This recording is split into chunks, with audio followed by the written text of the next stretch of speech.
ঋণ নিয়ে কেনা হয়েছিল একটা টোটো। লক্ষ্য ছিল যে টোটো চালিয়ে পরিবারের খরচটা চালানো।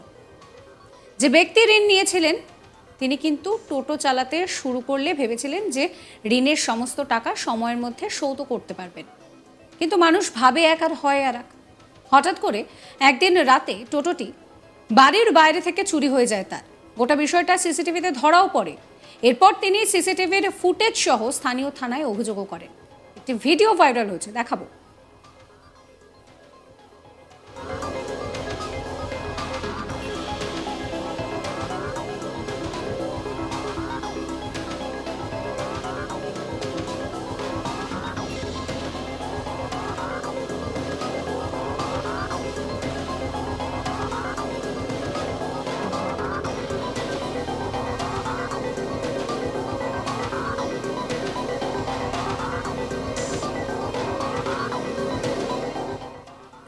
স্থানীয় থানায় অভিযোগও দায়ের করা হয়, কিন্তু পুলিশ টোটো উদ্ধারে কোনো উদ্যোগ নেয়নি বলেই অভিযোগ সামনে আসছে। আর তাই পুলিশের ওপরে ভরসা রাখতে না পেরে শেষ পর্যন্ত দিদিকে বলো ফোন নম্বরে ফোন করে নিজের অভিযোগ জানান চুরি হয়ে যাওয়া টোটোর মালিক। টোটো গাড়ি তার একমাত্র উপার্জনের সম্বল, অথচ বাড়ি থেকে চুরি হয়ে যাওয়ার পর থানায় লিখিত অভিযোগ করতে গেলে অভিযোগ নেওয়া হয়নি। নলহাটি থানার পুলিশের পক্ষে বলা হয় যে সন্ধ্যায় আমাদের অফিসার তদন্তে যাবে, কিন্তু কেউ আসেনি। প্রশাসনের তেমন কোনো হেলদোল নেই, এই অভিযোগ করেন টোটো চালক। নলহাটি ১ নম্বর ব্লকের আমিপুর গ্রামের টোটো চালক মমিন শেখের বাড়ি থেকে ২৯ অক্টোবর ২০২৪ রাতে টোটোটি চুরি হয়ে যায়। তার কাছে সিসিটিভি ফুটেজ রয়েছে চুরির। টোটো চালক জানান যে প্রায় আজকে ২০ দিন হতে চললো, এখনো পর্যন্ত আমি টোটোর চোরের কোনো সন্ধান পেলাম না। টোটোই আমার একমাত্র উপার্জনের সম্বল। ব্যাংক থেকে ঋণ নিয়ে আমি টোটো গাড়িটা কিনেছিলাম। এখন ঋণ শোধ করতে আমি হিমশিম খাচ্ছি। অনেক চাপ রয়েছে, ঋণ রয়েছে। ভেবেছিলাম টোটো কিনে উপার্জন করে সংসার চালাবো, ঋণ শোধ করব, কিন্তু আমার সব শেষ হয়ে গেল। নলহাটি থানায় লিখিত অভিযোগ করলেও নলহাটি থানার প্রশাসন টোটো উদ্ধারের ব্যাপারে কোনো উদ্যোগ নিচ্ছে না বলে অভিযোগ করছেন তিনি। সেই সঙ্গে পুলিশের উপরে আস্থা না রাখতে পেরে দিদিকে বলো নম্বরে ফোন করে তিনি তার অভিযোগ লিপিবদ্ধ করেন। আপনাদেরকে শোনাবো মমিন শেখ কি বলছেন। আমার অভিযোগ আছে, আমার টোটোটা ধরেন চুরি হয়ে গেছে বাড়ি থেকে। তা থানাতে বুঝলেন ডায়েরি ফাইরি সব কিছু করলাম, তা থানাতে কোনো ধরনের অ্যাকশন নেয় না।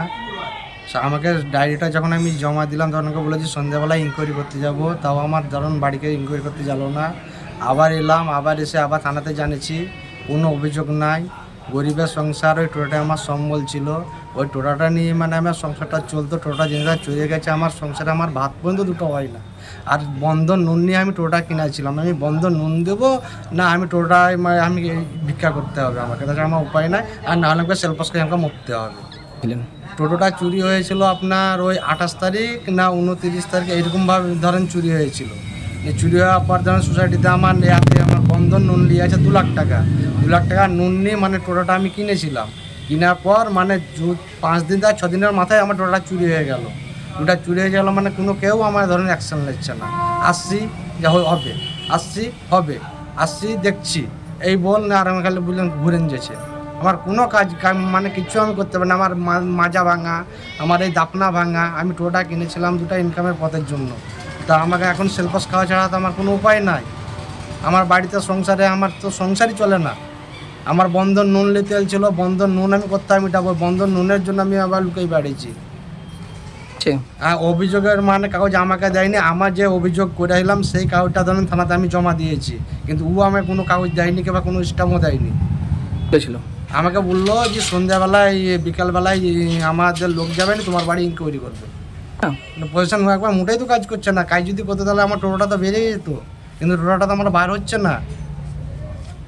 আমি চাইছি যে আমার টোটোটা বার হোক। আমার নাম হচ্ছে মমিন শেখ, আমাইপুর। বিজেপি নেতা ধ্রুব সাহা কি বলছেন শোনাবো। তৃণমূল কংগ্রেসের জামানায় সাধারণ মানুষ যারা লোন করে টোটো কিনছে, শুধু টোটো কিনছে নয়, যে ধরনেরই কাজ করছে, যদি কোনো কিছু ক্ষতি হচ্ছে তার জন্য সরকারের কোনো রেসপন্সিবিলিটি কিংবা লাইবিলিটি নাই। এখানে যেটা কথা বলছেন সংশ্লিষ্ট ব্যক্তি যখন কমপ্লেন থানায় করেছে, তার সরকারের পক্ষ এর জন্য উদাসীন। এখন যে ব্যক্তি লোন করে টোটো কিনেছে সে যদি মারা যায় তার জন্য দায়ী কিন্তু পশ্চিমবাংলার সরকার থাকবে, নলহাটি থানার পুলিশ থাকবে। পুলিশকে কমপ্লেন করার পরেও এই পুলিশ কিছু কাজ করছে না, কারণ এখানকার আমি যেটা বুঝতে পারছি নলহাটি থানায় বারবার বলার পরেও এখানে থানার যিনি আধিকারিক আছে বিভিন্নভাবেই কমপ্লেন করলেও কোনো কিছু করেন না। আমি 2-3 দিন ধরে 2-3খানা বিষয়েও কমপ্লেন করলাম, কোনো কাজ করছে না। এসপি সাহেবকে বললে উনি তো ভালো লোক বলছেন, জানি না কোথায় কি এনাদের সব যোগ সাজস আছে। রবিউল আলম স্থানীয় বাসিন্দা কি বলছেন শোনাবো। মানুষ তো পুলিশের কাছে সুরক্ষা আশা করে, এবার পুলিশ যদি সেই সুরক্ষা না দিতে পারে, নলহাটির ঘটনাটি যেটি শুনলাম যে সেখানে একজন টোটো চালক টোটো চুরি গেছে এবং সিসিটিভি ফুটেজ দেখার পরেও পুলিশ সেই চোরকে ধরতে পারেনি, অনেকটা নিষ্ক্রিয়ভাবেই থেকেছে।